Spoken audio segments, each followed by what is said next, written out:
Hey, what's up, everybody? True Boxing here. Thank you for coming back to Get Hit with the Truth. So today we're doing the Figueroa versus Fulton 2 is on, as Brandon Figueroa, the newly crowned WBC featherweight champion of the world, is set to clash with former unified 122-pound champion Stephen Fulton Jr. in a rematch, as Figueroa tries to avenge the only pro loss of his career that took place against Fulton back in 2021 or 22, I believe, when they attempted to unify belts at that weight class. Now, before we get into that, if you could smash the like button, leave a comment, or subscribe to the channel, I really do appreciate any and all support that I can get as I continue to build my channel here. So, this fight is a big one right here for both guys. Brandon Figueroa, the first fight was a good one. It was a fight of the year candidate. They went at it toe to toe. Fulton, the reason why I believe Fulton won the fight is he was landing the better shots. Figueroa obviously landed more because he throws more. He dumps it all out. But Fulton was landing some great counter shots. He was landing the better shots on the inside. And I believe that's why Fulton won the fight. And this fight took place, it did take place back in 2021. It was November of 2021. Again, it was a fight of the year candidate. That was Figueroa's last time at 122 right there. He said going into the fight that if they were to have a rematch, it would have to be at featherweight. He debuted at featherweight the following year and won, and hasn't been super active since. Stephen Fulton after that went on to defeat Daniel Roman and retain the unified title, but then ran into the freight train that is the monster Naoya Inoue last year and got destroyed, getting knocked out in the 8th round. He waited all the way until earlier, I'd say, what was it? I think it was September.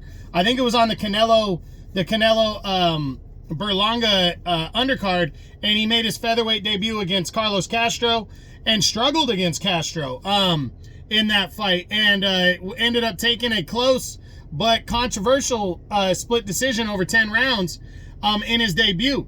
Now, there's no excuses for either one of these guys. Fulton can leave no doubt that he's the better man between him and Figueroa, and become a 2-division world champion and basically start over from the Inoue loss.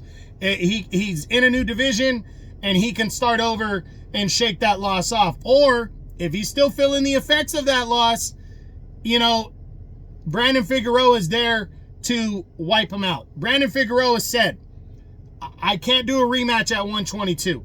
He stood his ground. Even though he felt he won the first fight, he stood his ground, did not return to 122, even though the rematch was easy to make. It was a fight of the year candidate. He said no. He went to 126.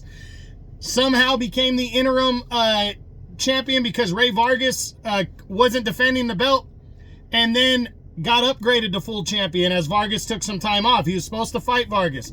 Now Brandon Figueroa is a 2-division champ, and he can avenge his lone defeat against Fulton at the heavier weight that he wanted, and leave no doubt who the better man is. This fight takes place Saturday, February 1st on the Benavidez Morrell undercard on Amazon Prime. I think it's on pay-per-view, and I'm really looking forward to it. I think it's a good rematch right here between the two. They're both in a new division. They both haven't been hot, necessarily beating big name fighters, but they're coming back to the table here, what is a little over 3 years removed from their first fight, and they're gonna go at it on a big card, and winner takes the WBC title and shoots higher up the division, to the top of the division. So it's right there for them. The division's there for the taking. It's a wide open division right now. Angelo Leo knocked out what's his name, the guy who was at the top, Luis Alberto Lopez. You got a new WBA champion, and undefeated Nick Ball is there. The winner of Espinosa Robeisy Ramirez 2 has some claim. But if Figueroa can avenge his only pro loss, he is right at the top. And if Stephen Fulton can beat Figueroa again, he's also at the top of the division. So again, it's a wide open division. It's a good rematch right here of a Fight of the Year candidate from 2021. Figueroa versus Fulton 2 is on for the WBC Featherweight Championship of the World at 126 pounds, Saturday, February 1st. It's the co-feature as of now on the Benavidez Morrell Amazon Prime pay-per-view undercard. I hope you enjoyed the video. If you did, smash the like button, leave a comment, or subscribe to the channel. I appreciate any and all support. This is True Boxing. You've been hit with the truth.